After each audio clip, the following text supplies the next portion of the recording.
On Sunday, U.S. Vice President JD Vance announced that peace talks in Islamabad concluded without an agreement after Iran refused to provide an affirmative commitment against developing nuclear weapons.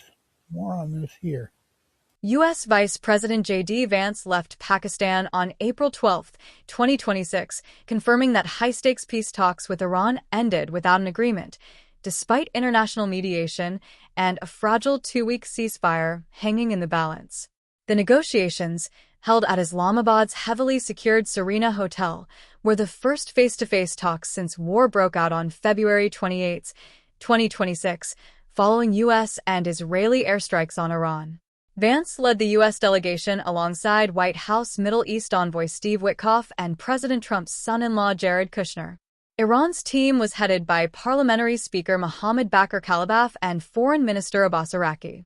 Pakistan, which brokered the April 8 ceasefire that paused U.S. and Israeli bombing campaigns, hosted and mediated the discussions under an unprecedented security lockdown with over 10,000 personnel deployed in Islamabad. Key sticking points derailed the talks. Iran demanded a ceasefire that also includes Lebanon, where Israel struck Hezbollah targets last week, killing more than 250 people. Tehran also submitted a 10-point proposal calling for regional conflict solutions, sanctions relief, reconstruction, and a protocol to reopen the Strait of Hormuz. The strait remains blocked by Iran, disrupting about 20% of global energy supplies. Vance said the U.S. extended the open hand, but needed to see if Iran would negotiate in good faith.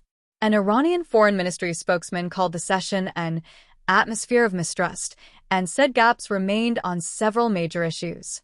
Before departing, Vance said he had spoken with President Trump as many as a dozen times during the talks. Trump later told reporters a deal makes no difference because we've won, while also threatening a full naval blockade on Iran.